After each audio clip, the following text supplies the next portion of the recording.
여자가 무슨 경우야? 가방이나 들어! 그 말 한마디에 사무실이 웃음바다가 됐습니다. 하지만 웃음은 오래가지 않았죠. 몇 분 뒤 로비 유리문이 산산조각 났습니다. 검은 정장을 입은 조폭들이 쇠파이프를 들고 밀려들었습니다. 그때 비웃음의 중심에 있던 그 여자 경호원이 단 한 걸음 앞으로 나섰습니다. 피와 유리 조각 속에서도 그녀는 가죽 노트 한 권을 꽉 쥐고 있었습니다. 모두가 몰랐죠. 그 노트 속엔 20년간 묻혀있던 진실이 있었다는 걸. 과연 그날의 조명이 켜졌을 때 누가 진짜를 보고 누가 거짓을 봤을까요? 충격적인 그 이야기 함께 해주세요. 구독, 좋아요 부탁드리며 댓글에 지금 계신 곳을 적어주시면 제가 따뜻하게 인사드릴게요. 그럼 오늘의 이야기 속으로 들어가겠습니다. HJ그룹 창립 50주년 기념식장은 화려함 그 자체였습니다. 천장에서 쏟아지는 샹들리에 불빛이 대리석 바닥에 반사되어 온 공간을 황금빛으로 물들였죠. 무대 위에는 거대한 현수막이 걸려 있었고 그 아래로 수백 명의 하객들이 자리를 채웠습니다. 재계 인사들, 정치인들, 언론사 대표들까지 이 나라에서 손꼽히는 인물들이 모두 이 자리에 모여 있었습니다. 지수연은 무대 뒤편에 서서 행사장 전체를 예리한 눈빛으로 훑었습니다. 검은색 정장에 이어폰을 낀 모습, 허리춤에는 작은 무전기가 차 있었죠. 신입 경호요원으로 발령받은 지 이제 석 달째, 이렇게 큰 행사를 맡은 건 처음이었습니다.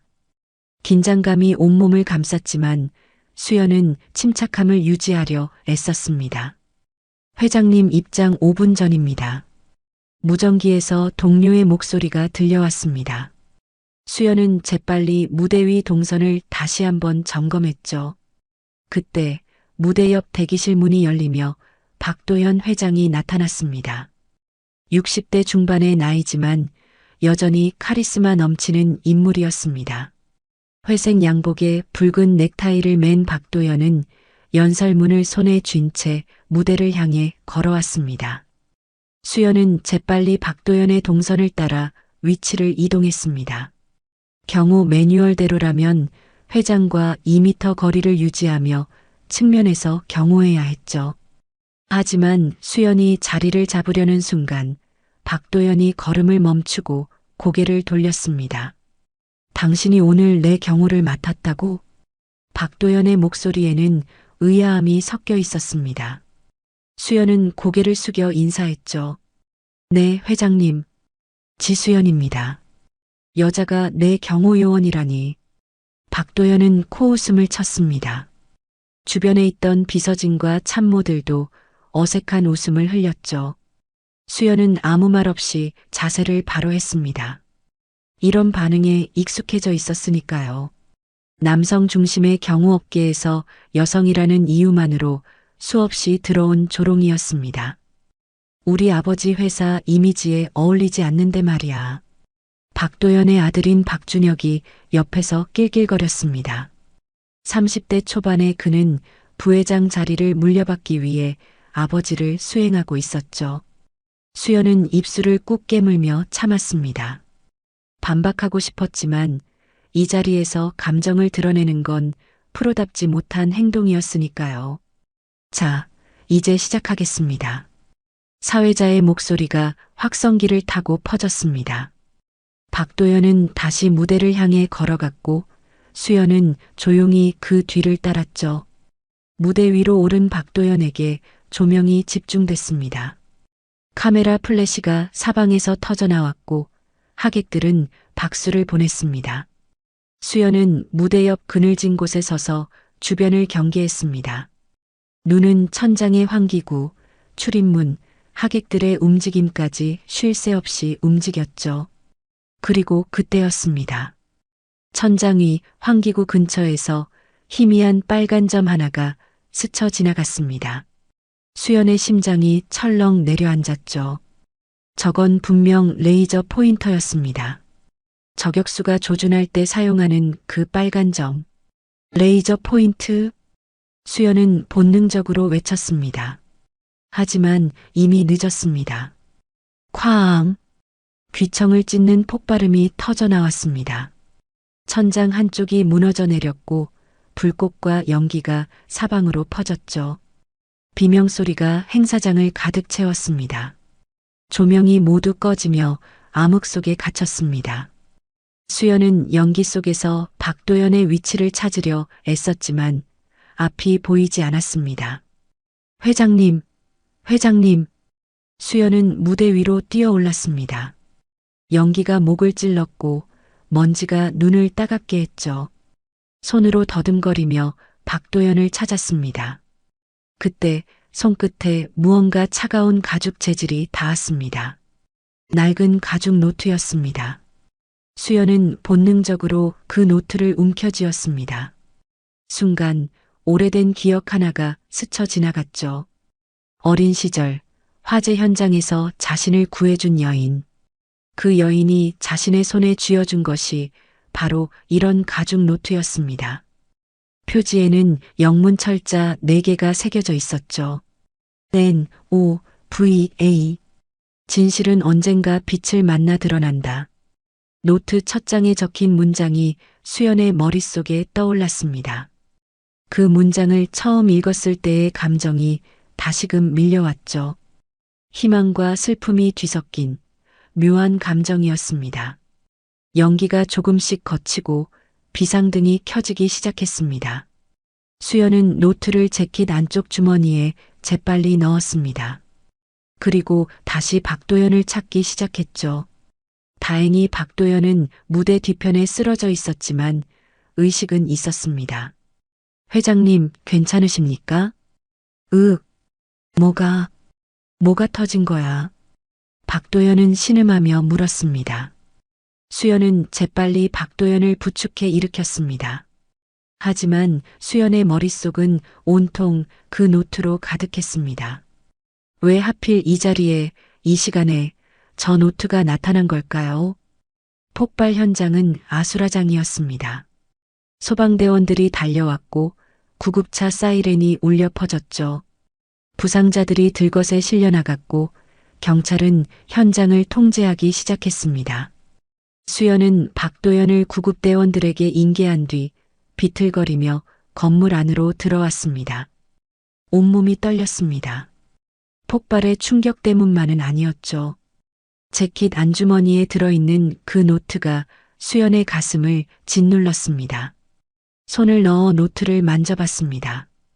여전히 차갑고 단단했죠. 환각이 아니었습니다. 수연 씨, 괜찮으세요? 경호팀 선배인 강민호가 다가왔습니다.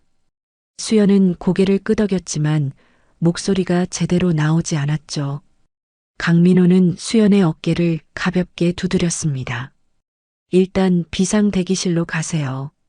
거기서 상황 정리하겠습니다. 수연은 비틀거리는 걸음으로 복도를 걸었습니다. 비상 대기실은 본관 3층 끝자락에 있었죠. 평소엔 잘 사용하지 않는 공간이었지만 이런 비상 상황에서는 경호팀의 임시 지휘본부가 되곤 했습니다. 복도는 어두웠습니다. 폭발로 인해 건물 전체의 전력 공급이 끊겼기 때문이죠. 비상등만이 희미하게 바닥을 비쳤습니다. 수연은 손으로 벽을 짚으며 천천히 걸었습니다. 머릿속은 혼란스러웠죠. 폭발, 레이저 포인터, 그리고 그 노트. 비상 대기실 문을 열자 어둠이 수연을 맞이했습니다. 창문도 없는 밀폐된 공간이라 비상등 불빛조차 들어오지 않았죠. 수연은 벽을 더듬어 스위치를 찾았지만 당연히 전기가 들어오지 않았습니다. 그때 방 구석에서 희미한 노란 불빛이 켜졌습니다. 낡은 스탠드 조명이었습니다. 금속 받침대에 오래된 청갓을 씌운 시대를 가늠할 수 없을 만큼 낡은 조명이었죠. 하지만 놀랍게도 그 조명은 건전지로 작동하는 방식이었습니다. 수연은 조명 쪽으로 다가갔습니다. 노란 불빛이 방 한쪽을 은은하게 비췄습니다. 수연은 그 빛 아래 놓인 의자에 앉았죠. 손목을 보니 피가 배어 있었습니다. 폭발 당시 날카로운 파편에 긁힌 모양이었습니다. 수연은 벽 선반에서 구급상자를 꺼내 소독약과 붕대를 찾았습니다. 소독약을 상처에 바르자 따끔한 통증이 밀려왔습니다. 수연은 이를 악물고 참았죠. 그리고 붕대를 감기 시작했습니다. 스탠드 조명의 노란 불빛이 수연의 손끝을 비쳤습니다. 이 빛만 보면 왠지 익숙해요. 수연은 자신도 모르게 중얼거렸습니다. 정말 이상했죠.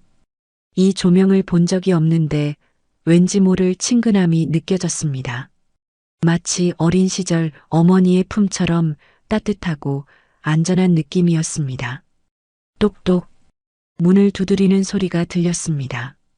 수연은 재빨리 자세를 바로하며 문을 바라봤죠. 들어오세요. 문이 열리며 한 여성이 들어왔습니다. 50대 초반으로 보이는 단정한 회색 투피스를 입은 여성이었죠. 수연은 바로 알아봤습니다. 유인경, HJ그룹 비서실장이었습니다. 유인경은 조용히 방 안으로 들어와 문을 닫았습니다.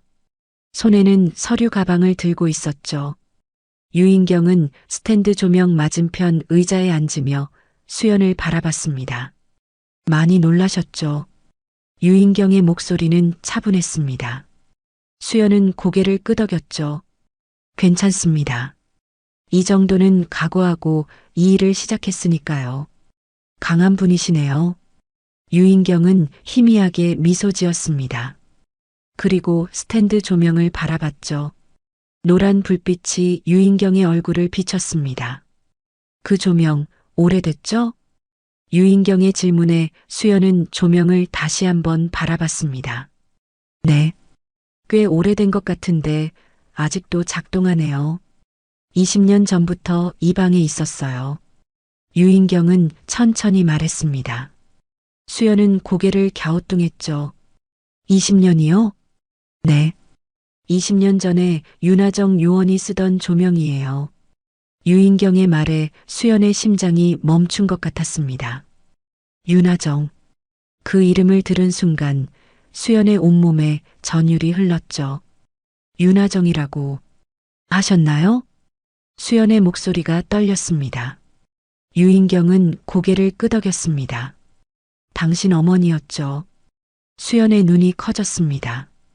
입술이 바들바들 떨렸고 눈가가 뜨거워졌죠. 어머니. 수연은 그 단어를 마지막으로 들은 게 언제였는지 기억조차 나지 않았습니다. 어떻게 아세요? 윤하정 요원은 20년 전 이 회사의 비리를 조사하던 국정원 요원이었어요. 작전 중에 사고로 돌아가셨죠. 당신이 윤하정 요원의 딸이라는 건 인사팀에서 신원조회를 할 때 알게 됐어요. 유인경의 말이 수연의 가슴을 후벼 팠습니다. 어머니가 국정원 요원이었다는 사실, 이 회사와 관련이 있었다는 사실, 그리고 작전 중에 사망했다는 사실. 모든 것이 수연에게는 충격이었습니다. 수연은 재킷 안주머니에서 노트를 꺼냈습니다. 낡은 가죽 표지가 스탠드 조명 아래에서 빛을 받았죠. 표지에 새겨진 네 글자를 유인경에게 보여줬습니다. 이 노트도 어머니 거였나요? 유인경은 노트를 보자마자 눈빛이 변했습니다. 놀람과 두려움이 뒤섞인 표정이었죠. 어디서 찾으셨어요? 오늘 폭발 현장에서 우연히 손에 잡혔어요. 유인경은 잠시 침묵했습니다. 그리고 천천히 입을 열었죠. 그 노트를 조심하세요. 그 안에는 20년 전의 진실이 담겨 있어요. 하지만 그 진실은 많은 사람들이 감추고 싶어 하는 것이기도 하죠. 수연의 가슴 속에서 무언가 불타오르기 시작했습니다. 어머니, 진실, 그리고 자신이 손에 쥔 이 노트, 모든 것이 연결되고 있었습니다. 다음 날 아침 수연은 침대에서 눈을 떴습니다. 몸은 천근만근이었고 어깨와 팔에는 멍이 들어 있었죠. 폭발의 여파였습니다. 수연은 침대 옆 탁자에 놓인 노트를 바라봤습니다. 어젯밤 내내 그 노트를 들여다봤지만 대부분이 암호나 약어로 가득해서 해독할 수 없었습니다. 휴대전화가 요란하게 울렸습니다. 수연은 전화를 집어들었죠. 강민호 선배였습니다. 수연 씨, 지금 당장 뉴스 켜봐요. 강민호의 목소리에는 긴장감이 가득했습니다. 수연은 서둘러 텔레비전을 켰습니다. 화면에는 속보 자막이 떠 있었죠. 속보입니다. 어제 발생한 HJ그룹 폭발 사건과 관련해 충격적인 의혹이 제기됐습니다. 신임 여성 경호원이 내부 공모자일 가능성이 있다는 것인데요. 앵커의 목소리가 수연의 귓가에 꽂혔습니다. 화면에는 수연의 인사 기록 사진이 떠올랐죠. 모자이크 처리도 되지 않은 채였습니다. 경찰 관계자에 따르면 해당 경호원은 사건 발생 직전 수상한 행동을 보였으며 폭발 지점 근처에서 발견됐다고 합니다. 수연은 리모컨을 떨어뜨렸습니다. 손이 떨렸죠. 채널을 돌렸지만 모든 방송국이 같은 내용을 보도하고 있었습니다. 수연의 얼굴, 이름, 심지어 고아원 출신이라는 신상까지 모두 공개됐습니다. 휴대전화가 다시 울렸습니다. 이번엔 회사 인사팀이었죠. 지수연 씨, 오늘 오전 10시까지 본사로 출근해 주시기 바랍니다. 회장님께서 직접 면담하시겠답니다. 전화가 끊겼습니다. 수연은 허탈하게 주저앉았습니다. 내부 공모자라니 자신이 테러범과 한패라는 말이었습니다. 말도 안 되는 누명이었죠. 수연은 서둘러 옷을 입고 회사로 향했습니다. 지하철 안에서도 거리에서도 사람들의 시선이 느껴졌습니다. 누군가 수연을 알아보고 수군거렸죠. 수연은 모자를 깊이 눌러쓰고 고개를 숙였습니다. 회사 로비에 도착하자 기자들이 몰려들었습니다. 카메라 플래시가 터졌고 마이크가 수연의 얼굴 앞으로 쏟아졌죠. 지수연 씨, 정말 테러범과 공모하신 겁니까? 왜 경호원이 되신 겁니까? 처음부터 계획하신 건가요? 지금 국민들에게 하실 말씀이 있으신가요? 수연은 아무 대답도 하지 않았습니다. 입을 열면 모든 말이 왜곡될 게 분명했으니까요. 보안 요원들이 기자들을 막아섰고 수연은 간신히 엘리베이터에 올라탔습니다. 20층 회장실 앞 수연은 깊게 숨을 들이마셨습니다. 비서가 문을 열어줬고 수연은 안으로 들어갔죠. 넓은 회장실 한가운데 박도연이 서 있었습니다. 창문을 등지고 서 있어서 역광 때문에 표정은 보이지 않았습니다. 앉으세요. 박도연의 목소리는 차가웠습니다. 수연은 소파에 앉았죠.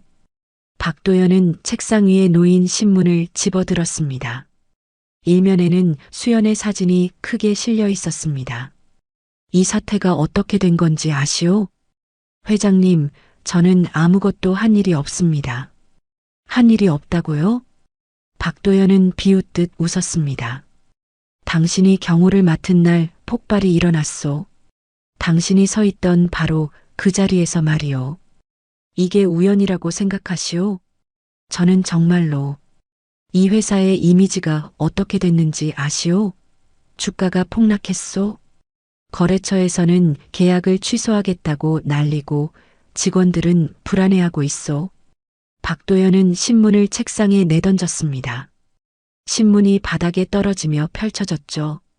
수연 씨, 당신 때문에 이 회사가, 우리 가족이 위험해졌소.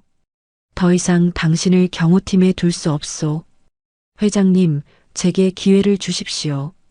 제가 진실을 밝히겠습니다. 진실?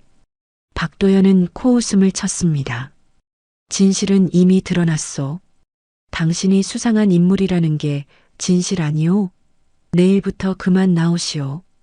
인사팀에서 퇴직금 처리할 겁니다. 수연은 입술을 깨물었습니다. 항변하고 싶었지만 말이 나오지 않았죠. 박도연은 이미 돌아서서 창밖을 바라보고 있었습니다. 수연은 회장실을 나왔습니다. 복도를 걸으며 동료들의 시선을 느꼈습니다. 수군거리는 소리, 비난하는 눈빛, 모두가 수연을 의심하고 있었습니다. 집으로 돌아온 수연은 탁자 위에 놓인 노트를 집어들었습니다. 표지를 다시 한번 살펴봤죠. 낡은 가죽 표면에 새겨진 네 글자 NOVA. 수연은 그 철자들을 손가락으로 쓰다듬었습니다. 노트를 펼쳤습니다. 첫 장에는 어머니의 필체로 문장이 적혀 있었죠. 진실은 언젠가 빛을 만나 드러난다. 수연은 페이지를 넘겼습니다. 그리고 그곳에서 국정원 문서 조각을 발견했습니다. 복사본처럼 보이는 서류였죠. 상단에는 비밀이라는 도장이 찍혀 있었고 내용은 이랬습니다. 요원명 윤하정, 작전명 로바, HJ그룹 내부 비리 조사 중 최명식 부회장과의 충돌 발생, 작전 실패, 요원 현장에서 사망, 사고사로 처리. 수연의 손이 떨렸습니다. 어머니가 사고로 죽은 게 아니었습니다. 작전 중에 죽었던 것이죠. 그리고 그 책임자는 최명식, HJ그룹의 현 부회장이었습니다. 수연은 서류를 더 자세히 읽었습니다. 마지막 줄에는 이렇게 적혀 있었죠. 책임자 최명식, 군납 비리 관련 증거 인멸 시도, 윤하정 요원 저지 시도 중 사망 사고 발생. 수연의 눈에서 눈물이 흘러내렸습니다. 어머니는 정의를 위해 싸우다 죽었습니다. 그런데 그 죽음은 사고로 덮어졌고 진실은 묻혔던 것이죠. 수연은 노트를 꽉 껴안았습니다. 가슴속에서 분노와 슬픔이 소용돌이쳤습니다. 이제 수연은 알았습니다. 자신이 왜 이 회사에 경호원으로 들어오게 됐는지, 왜 어제 폭발이 일어났는지, 그리고 왜 자신이 누명을 쓰게 됐는지 모든 것이 연결되어 있었습니다. 그날 밤 수연은 노트와 씨름하고 있었습니다. 책상 위에는 돋보기, 메모지, 펜이 어지럽게 놓여 있었죠. 노트의 뒷장들은 온통 숫자와 기호로 가득했습니다. 일반인이라면 아무 의미 없는 낙서처럼 보일 내용이었습니다. 수연은 국정원 암호 체계에 대해 알지 못했습니다. 하지만 포기할 수 없었죠. 이 안에 어머니가 목숨을 걸고 지키려 했던 진실이 담겨 있다는 걸 알았으니까요. 수연은 페이지를 한 장씩 넘기며 패턴을 찾으려 애썼습니다. 똑똑. 문을 두드리는 소리에 수연은 깜짝 놀라 고개를 들었습니다. 밤 11시가 넘은 시각이었죠. 누가 이 시간에 찾아올까요? 수연은 조심스럽게 현관문으로 다가갔습니다. 문구멍으로 밖을 내다봤죠. 유인경이었습니다. 수연은 서둘러 문을 열었습니다.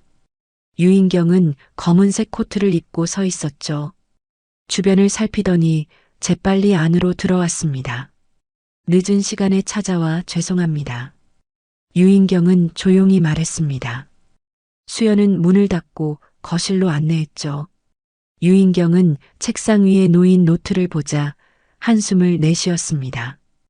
역시 해독하려고 하셨군요. 이 안에 어머니의 기록이 있다면서요. 저는 알아야 합니다. 수연의 목소리는 단호했습니다. 유인경은 의자에 앉으며 고개를 끄덕였죠. 그 노트 속엔 당신 어머니의 마지막 작전 기록이 담겨 있어요. 하지만 그걸 공개하면 당신도 위험해집니다. 무슨 위험이요? 최명식 부회장은 이 나라에서 손꼽히는 권력자입니다. 정계, 재계, 언론까지 모두 장악하고 있죠. 그가 당신 어머니를 제거한 이유도 바로 그 권력을 지키기 위해서였어요. 유인경의 말에 수연은 주먹을 불끈 쥐었습니다. 분노가 치밀어 올랐죠. 그럼 어머니는 그냥 억울하게 죽으신 건가요? 아무도 책임지지 않고요? 안타깝지만 그게 현실이었어요. 국정원도 검찰도 누구도 최명식을 건드리지 못했죠. 유인경은 가방에서 작은 수첩을 꺼냈습니다. 낡은 가죽 수첩이었죠. 하지만 당신 어머니는 마지막까지 포기하지 않으셨어요. 이 수첩에 암호 해독 방법을 남겨두셨죠. 수연은 수첩을 받아들었습니다. 첫 장을 펼치자 숫자와 기호들이 빼곡히 적혀 있었습니다. 그리고 그 아래에는 짧은 문장이 적혀 있었죠. 작전명 로바. 진실을 위한 마지막 기록. 수연은 수첩을 들여다보며 노트와 대조하기 시작했습니다. 유인경이 옆에서 조용히 설명했죠. 숫자는 날짜를 의미해요. 기호는 거래 내역이고요. 당신 어머니는 최명식의 모든 비리 거래를 추적했어요. 수연은 수첩의 암호표를 따라 노트의 내용을 해독했습니다. 첫 번째 페이지가 해독되자 놀라운 내용이 드러났죠. 최명식 2003년 3월 15일 군납계약 조작. 비밀계좌 개설. 계좌번호. 수연은 손을 멈추고 유인경을 바라봤습니다. 이게 정말인가요? 최명식이 군납 비리로 돈을 빼돌렸다는 거예요? 맞아요. 국방부 계약을 따내기 위해 뇌물을 썼고 그 대가로 수백억 원을 챙겼죠. 당신 어머니는 그 증거를 확보했지만 공개하기 전에 사고를 당하셨어요. 수연은 다시 노트를 펼쳤습니다. 페이지를 넘길 때마다 더 많은 진실이 드러났죠. 비밀계좌 번호, 거래 내역, 뇌물을 받은 공무원들의 이름까지 모든 증거가 여기 담겨 있었습니다. 그리고 마지막 페이지를 펼쳤을 때 수연은 숨이 멎을 것 같았습니다. 거기에는 암호가 아닌 또렷한 한글로 메모가 적혀 있었습니다. 내가 사라지면 내 아이가 진실을 밝히게 될 거야. 수연아, 엄마가 지키지 못한 정의를 내가 지켜줘. 이 노트가 내 손에 닿는다면 그건 운명이야. 두려워하지 마. 진실은 언제나 빛을 이긴다. 수연의 눈에서 눈물이 주르륵 흘러내렸습니다. 손이 떨려서 노트를 제대로 잡을 수가 없었죠. 유인경이 수연의 어깨를 가만히 감싸 안았습니다. 당신 어머니는 당신을 믿으셨어요. 언젠가 당신이 이 진실을 찾아낼 거라고요. 수연은 눈물을 닦으며 노트를 다시 들여다봤습니다. 어머니의 필체였습니다. 또렷하고 강인한 글씨체. 수연은 어린 시절 어머니가 일기를 쓰던 모습을 떠올렸습니다. 책상 앞에 앉아 무언가를 열심히 적던 어머니의 뒷모습이 눈에 선했죠. 엄마. 수연은 중얼거렸습니다. 가슴이 미어지는 것 같았습니다. 어머니는 마지막 순간까지 수연을 생각하고 있었습니다. 자신이 죽더라도 딸이 진실을 밝혀줄 거라 믿었던 것이죠. 유인경은 가방에서 봉투 하나를 꺼냈습니다. 이건 당신 어머니가 사망하기 전날 제게 맡긴 겁니다. 언젠가 당신에게 전해달라고 하셨죠. 수연은 떨리는 손으로 봉투를 받았습니다. 봉투를 열자 낡은 사진 한 장이 나왔습니다. 어린 수연을 안고 웃고 있는 어머니의 모습이었죠. 사진 뒷면에는 짧은 문장이 적혀 있었습니다. 수연아, 엄마는 언제나 내 곁에 있어. 수연은 사진을 가슴에 꼭 안았습니다. 그리고 결심했습니다. 어머니가 지키려 했던 진실, 이제는 수연이 세상에 알려야 할 차례였습니다. 유인경은 조용히 일어서며 말했습니다. 조심하세요. 최명식은 당신이 그 노트를 가지고 있다는 걸 알게 되면 가만두지 않을 겁니다. 두렵지 않아요. 이제 저는 진실을 알았으니까요.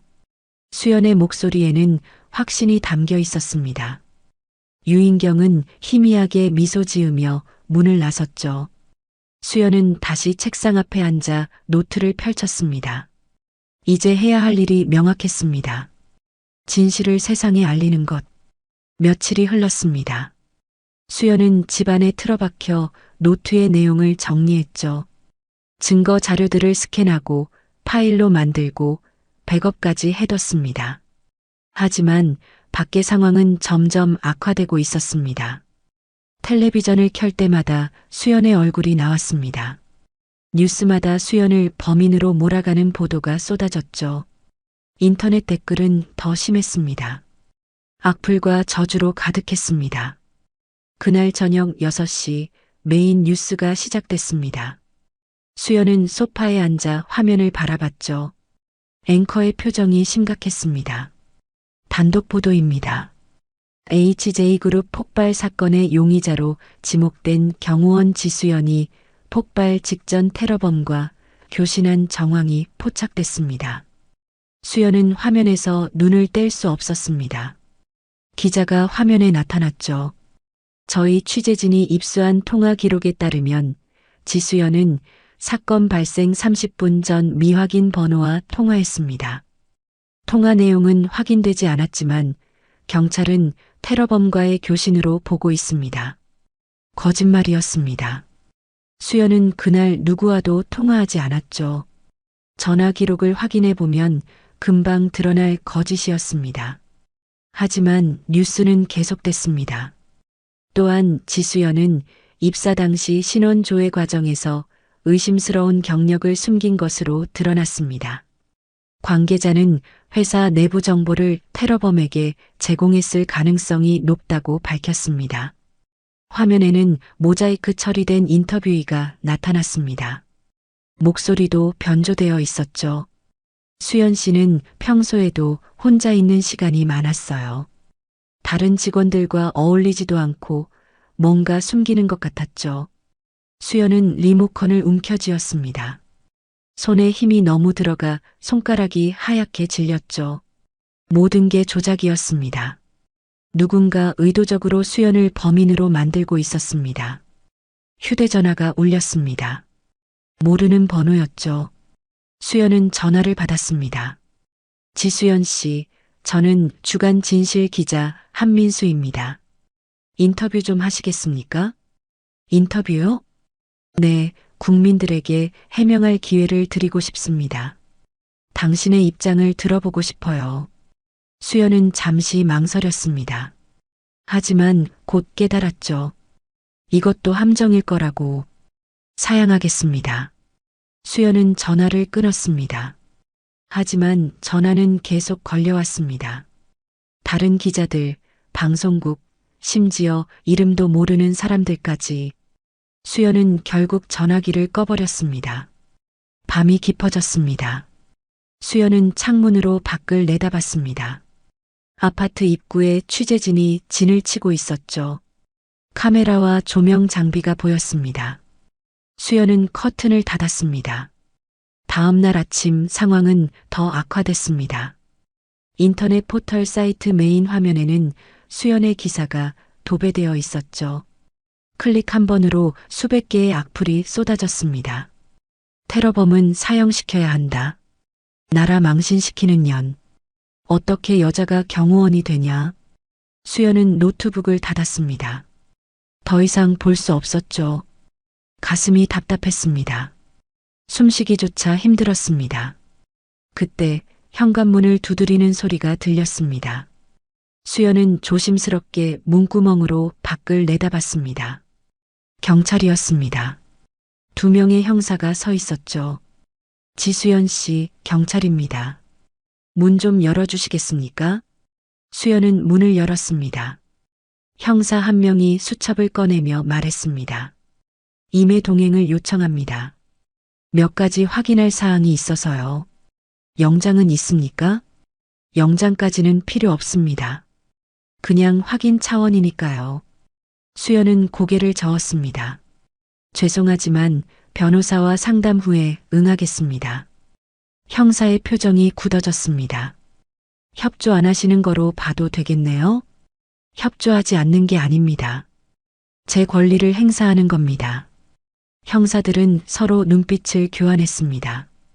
그리고 돌아서며 말했죠. 곧 다시 오겠습니다. 그땐 영장 들고 올 겁니다. 문이 닫혔습니다.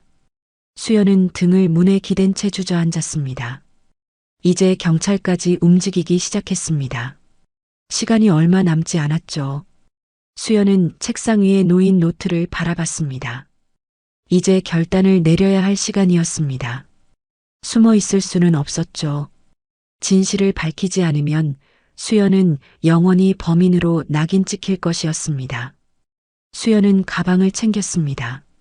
노트, 복사한 자료들, 어머니의 사진까지 모든 증거를 가방에 넣었죠. 그리고 모자를 깊이 눌러쓰고 집을 나섰습니다. 밤거리는 고요했습니다.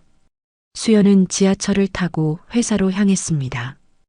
HJ그룹 본사 건물은 밤에도 불이 켜져 있었죠. 로비에는 야간 경비원만 있었습니다. 수연은 직원 출입구로 들어갔습니다. 아직 출입증이 회수되지 않아서 카드키가 작동했죠. 수연은 엘리베이터를 타고 3층으로 올라갔습니다. 비상 대기실이 있는 층이었습니다. 복도는 어두웠습니다. 수연은 비상 대기실 문을 열었죠. 그리고 구석에 놓인 스탠드 조명을 켰습니다. 노란 불빛이 방 안을 은은하게 비췄습니다. 수연은 조명 아래 앉아 노트를 펼쳤습니다. 어머니의 마지막 메시지가 적힌 페이지를 바라봤죠. 어머니가 말했지. 진실은 빛을 만나야 보인다고. 수연은 중얼거렸습니다. 그리고 노트의 마지막 페이지를 조심스럽게 뜯어냈습니다. 그 페이지에는 최명식의 비밀 계좌 번호와 거래 내역이 가장 상세히 적혀 있었죠. 수연은 그 페이지를 들고 일어섰습니다. 결심이 섰습니다. 이제 세상에 진실을 보여줄 시간이었습니다. 두려움은 없었습니다. 어머니가 함께 있다는 걸 느낄 수 있었으니까요. 스탠드 조명의 노란 불빛이 수연의 얼굴을 비췄습니다. 수연의 눈빛에는 확고한 결의가 담겨 있었죠. 진실을 세상에 보여주겠다고. 이틀 뒤 HJ그룹은 긴급 기자회견을 소집했습니다. 본관 1층 대형 컨퍼런스 홀에는 수백 명의 기자들이 모여들었죠. 카메라 수십 대가 무대를 향해 세워졌고 조명이 홀 전체를 환하게 비췄습니다. 무대 중앙에는 연단이 놓여 있었고 그 뒤로 HJ그룹 로고가 크게 걸려 있었습니다. 기자들은 자리에 앉아 수첩과 녹음기를 준비했죠. 긴장감이 흘렀습니다. 오후 3시 정각 무대 연문이 열렸습니다. 최명식 부회장이 걸어 나왔습니다. 60대 초반의 최명식은 회색 양복에 감색 넥타이를 맨 모습이었죠. 카리스마 넘치는 인상에 자신감 있는 걸음걸이였습니다. 최명식은 연단 앞에 섰습니다. 기자들의 카메라 플래시가 일제히 터졌죠. 최명식은 미소를 지으며 마이크를 잡았습니다. 안녕하십니까? HJ그룹 부회장 최명식입니다. 차분하고 권위 있는 목소리였습니다. 기자들은 일제히 조용해졌죠. 먼저 지난 창립 기념식에서 발생한 불상사로 많은 분들께 심려를 끼쳐드린 점 깊이 사과드립니다. 최명식은 정중하게 고개를 숙였습니다. 그리고 다시 고개를 들며 말을 이었죠. 저희 회사는 이번 사건을 매우 심각하게 받아들이고 있습니다. 철저한 조사 끝에 사건의 전모를 파악했습니다.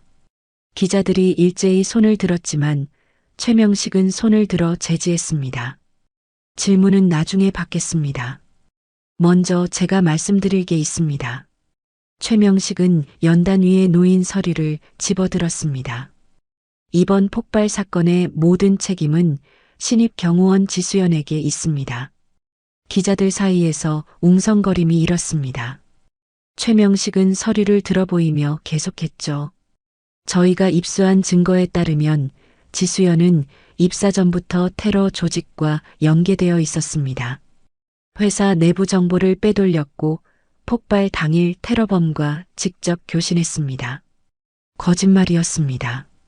하지만 최명식의 목소리에는 확신이 담겨 있었죠. 기자들은 열심히 메모했습니다. 우리 회사는 피해자입니다.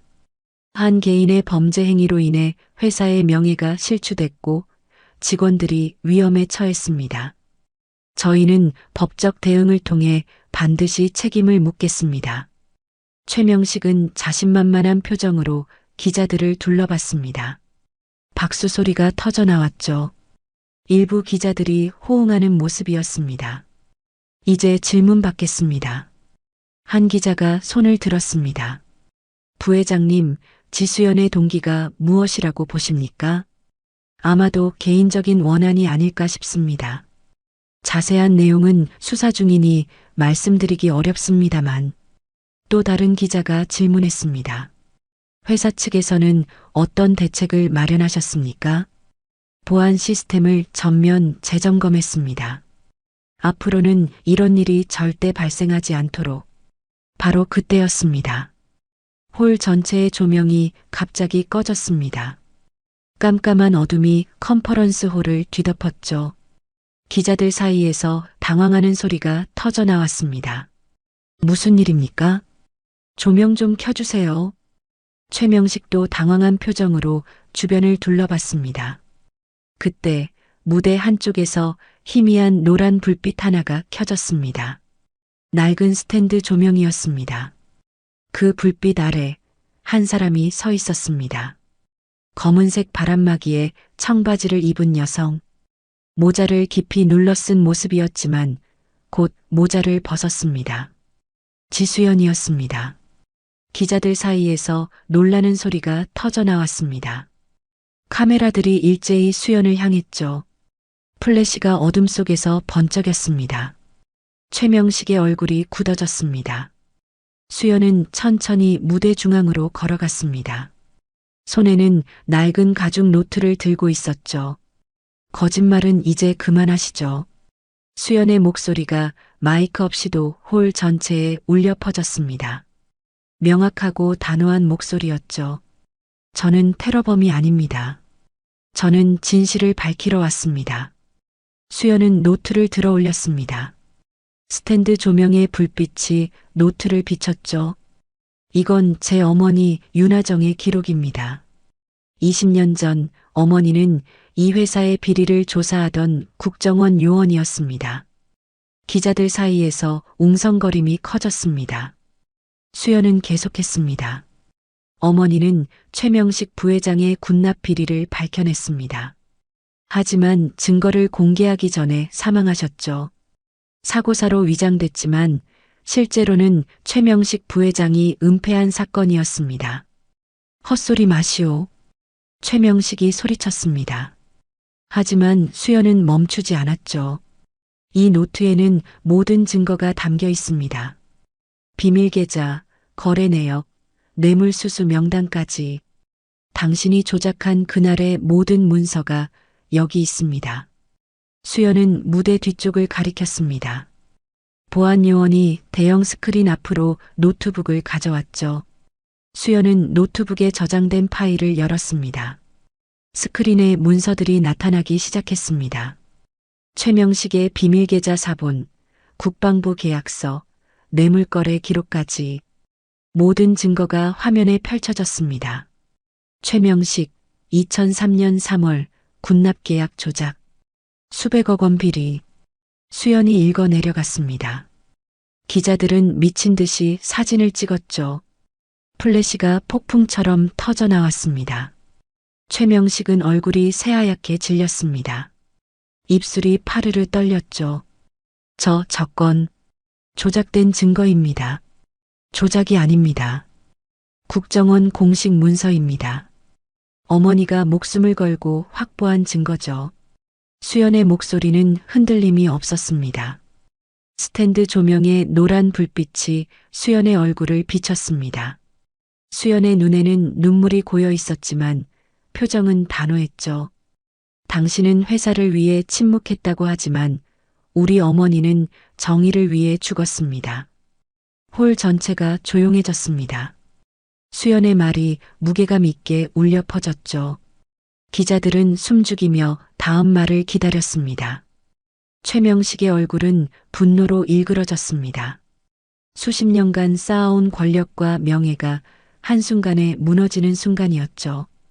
기자들의 카메라는 쉴 새 없이 플래시를 터뜨렸고 스크린에는 여전히 비리 증거들이 선명하게 비치고 있었습니다. 이 모든 건 거짓입니다. 조작된 증거로 저를 함정에 빠뜨리려는 음모입니다. 최명식은 목소리를 높였습니다. 하지만 떨리는 음성이 오히려 동요를 드러냈죠. 수연은 차분하게 노트의 다음 페이지를 넘겼습니다. 음모라고 하셨죠? 그럼 이것도 음모입니까? 스크린에 새로운 문서가 나타났습니다. 은행 거래 명세서였죠. 최명식의 이름으로 개설된 해외 비밀 계좌 내역이었습니다. 2003년부터 2005년까지 총 370억 원이 이 계좌로 입금됐습니다. 모두 군납 계약 대가로 받은 뇌물이었죠. 기자들 사이에서 탄성이 터져 나왔습니다. 숫자가 너무 컸습니다. 상상을 초월하는 규모였죠. 기자들은 미친 듯이 키보드를 두드렸습니다. 이미 속보가 나가고 있었습니다. 최명식은 뒤로 비틀거렸습니다. 연단을 손으로 움켜쥐며 간신히 중심을 잡았죠. 식은땀이 이마를 타고 흘러내렸습니다. 당신이 뭘 안다고. 저는 윤하정의 딸입니다. 어머니가 남긴 기록을 모두 읽었습니다. 당신이 어떻게 어머니를 위협했는지, 어떻게 증거인멸을 시도했는지, 그리고 어떻게 어머니가 사망하셨는지. 수연의 목소리가 떨렸습니다.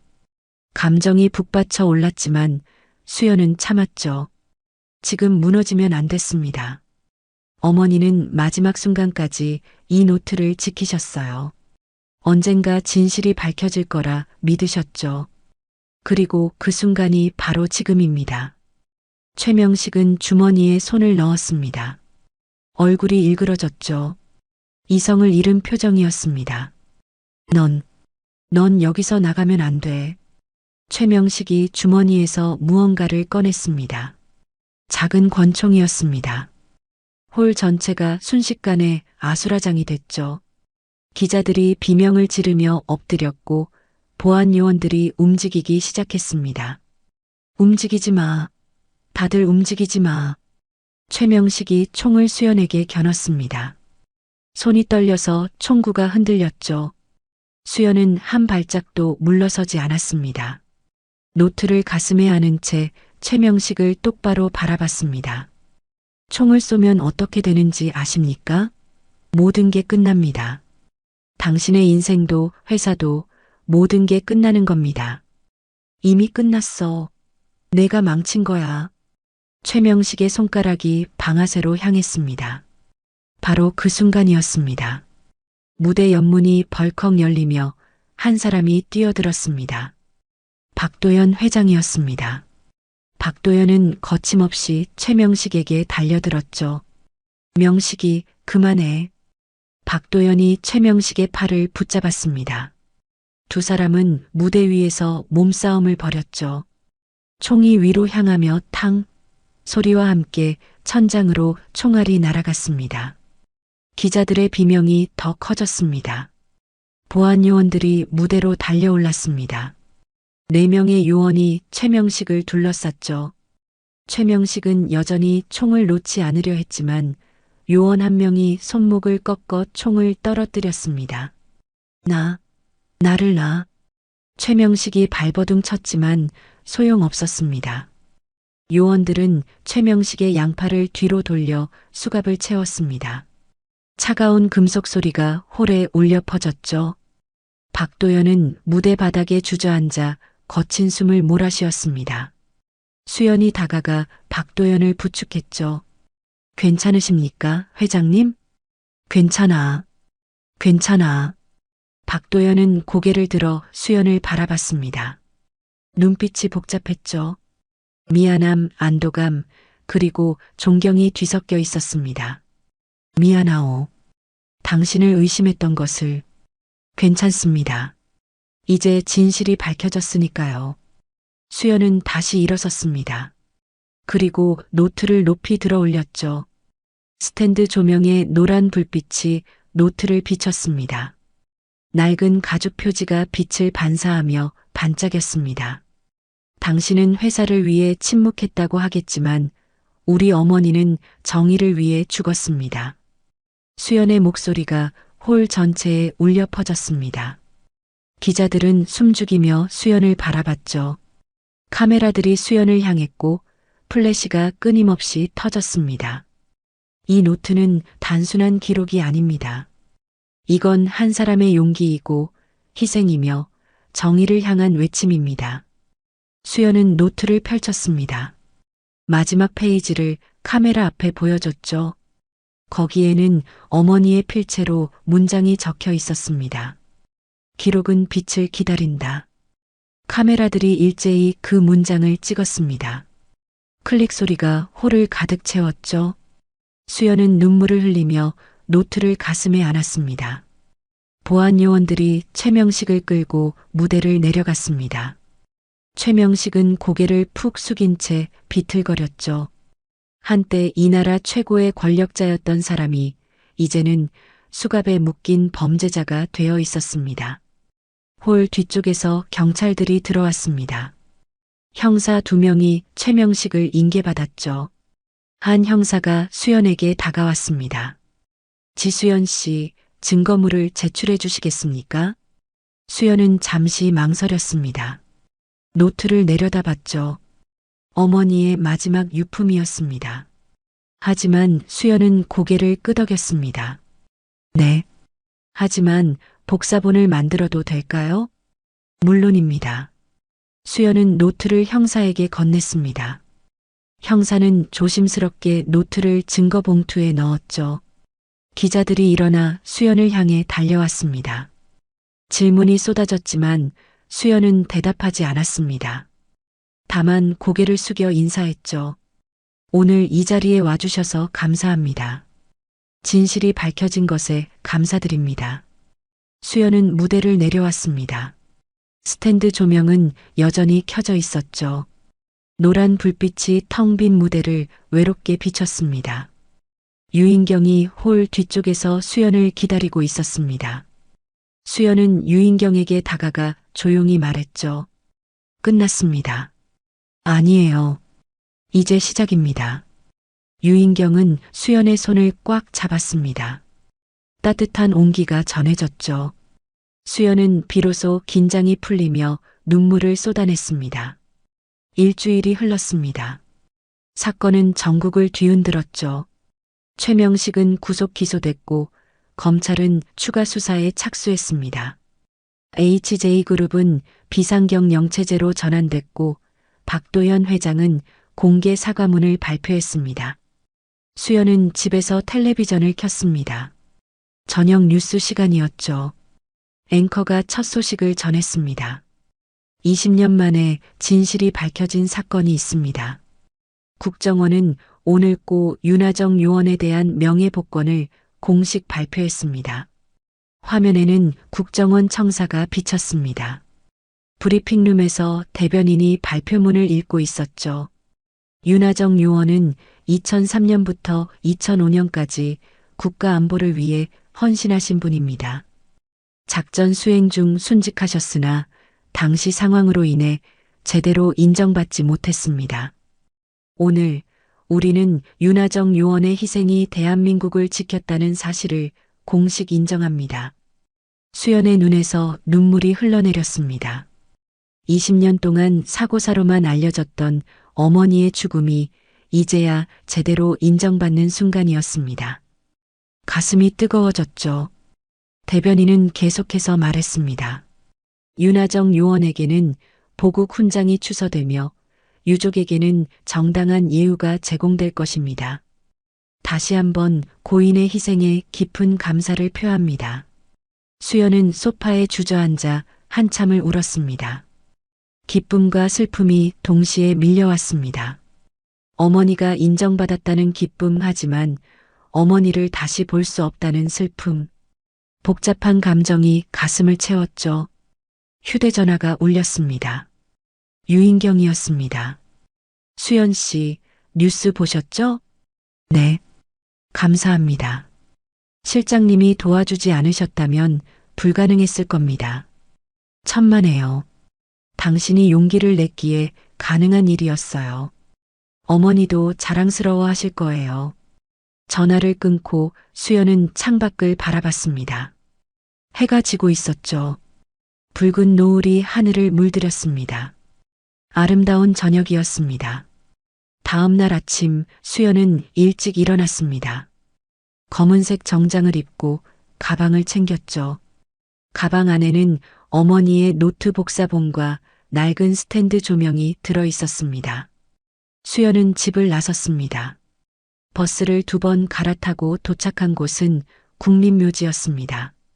넓은 묘역에는 수많은 묘비가 줄지어 서 있었죠. 애국지사들, 순직 군인들, 그리고 국가유공자들의 안식처였습니다. 수연은 관리사무소에서 위치를 확인했습니다. 어머니의 묘는 새로 조성된 구역에 있었죠. 국정원 순직자 묘역이었습니다. 수연은 천천히 그곳으로 걸어갔습니다. 하얀 대리석 묘비가 햇빛을 받아 반짝였습니다. 묘비에는 어머니의 이름과 생물연도, 그리고 짧은 문구가 새겨져 있었죠. 대한민국 국정원 요원 윤하정. 국가를 위해 헌신하다. 수연은 묘비 앞에 무릎을 꿇었습니다. 가방에서 노트를 꺼냈죠. 복사본이었지만 어머니의 필체가 그대로 담겨 있었습니다. 수연은 노트를 조심스럽게 묘비 앞에 놓았습니다. 엄마, 저 왔어요. 수연은 떨리는 목소리로 말했습니다. 20년 만에 진실을 밝혔어요. 엄마가 남겨주신 기록 덕분이었어요. 엄마가 지키려 했던 정에 제가 지켰어요. 바람이 불어왔습니다. 나뭇잎이 바스락거렸죠. 마치 어머니가 대답하는 것 같았습니다. 수연은 가방에서 스탠드 조명을 꺼냈습니다. 낡고 오래된 조명이었지만 여전히 작동했죠. 건전지를 넣고 스위치를 켰습니다. 노란 불빛이 은은하게 켜졌습니다. 묘비 옆에 조명을 놓았습니다. 노란 불빛이 묘비를 부드럽게 비췄죠. 따뜻한 빛이었습니다. 마치 어머니의 미소처럼 느껴졌습니다. 엄마, 이 조명 기억하세요? 엄마가 쓰던 조명이래요. 20년 동안 회사에 있었대요. 저는 이 빛을 보면 엄마 생각이 나요. 따뜻하고 안전한 느낌이 들어요. 수연은 조명을 쓰다듬었습니다. 차가운 금속 표면이 손끝에 닿았죠. 엄마, 이제 이 빛은 제 차례예요. 엄마가 시작한 일, 제가 이어갈게요. 정의를 지키는 일, 진실을 밝히는 일, 제가 하겠어요. 눈물이 뺨을 타고 흘러내렸습니다. 하지만 수연은 웃고 있었죠. 슬픔 속에서도 희망이 보였습니다. 어머니가 남긴 유산을 이어받았다는 자부심이 가슴을 채웠습니다. 수연은 한참을 묘비 앞에 앉아 있었습니다. 스탠드 조명의 노란 불빛이 잔잔히 흔들렸죠. 바람에 불꽃이 살짝 흔들렸지만 꺼지지 않았습니다. 강인한 빛이었습니다. 엄마 사랑해요. 그리고 감사해요. 엄마가 남겨준 용기 덕분에 저는 여기까지 올 수 있었어요. 수연은 천천히 일어섰습니다. 묘비를 마지막으로 쓰다듬고 깊게 절했죠. 그리고 돌아서서 걸어 나왔습니다. 묘역 입구에서 수연은 뒤를 돌아봤습니다. 저 멀리 어머니의 묘비가 보였죠. 스탠드 조명의 노란 불빛이 여전히 켜져 있었습니다. 작지만 확실한 빛이었습니다. 수연은 미소 지었습니다. 그리고 다시 앞을 향해 걸었죠. 새로운 시작이었습니다. 어머니의 뜻을 이어받아 수연도 정의를 위해 살아갈 것이었습니다. 하늘에서 햇빛이 쏟아졌습니다. 따뜻한 빛이 수연을 감쌌죠. 수연은 햇빛을 받으며 걸었습니다. 한 걸음 한 걸음이 확신에 차 있었습니다. 저 멀리 묘비 앞에서 스탠드 조명은 여전히 켜져 있었습니다. 바람이 불어도 시간이 흘러도 그 빛은 꺼지지 않을 것입니다. 진실의 빛은 영원하니까요. 하늘 위 구름 사이로 햇살이 비쳤습니다. 그 빛 속에서 마치 어머니의 목소리가 들리는 것 같았습니다. 진실은 사라지지 않는다. 단지 누군가 다시 빛을 켜주기만을 기다릴 뿐. 수연은 고개를 들어 하늘을 바라봤습니다. 푸른 하늘이 펼쳐져 있었죠. 구름 한 점 없는 맑은 하늘이었습니다. 희망으로 가득한 하늘이었습니다. 수연은 다시 걸었습니다. 미래를 향해, 새로운 내일을 향해. 어머니의 유산을 가슴에 품고 수연은 자신의 길을 걸어갈 것입니다. 진실의 빛을 지키는 사람으로. 달빛 인생사연 은감동 오디오북으로 인생사연과 공감 이야기를 전해드립니다. 구독과 좋아요로 더 많은 인생사연과 공감 이야기를 만나보세요. 지금 듣고 계신 장소를 댓글로 남겨주시면 제가 반갑게 인사드리겠습니다. 오늘도 함께 해주셔서 감사합니다.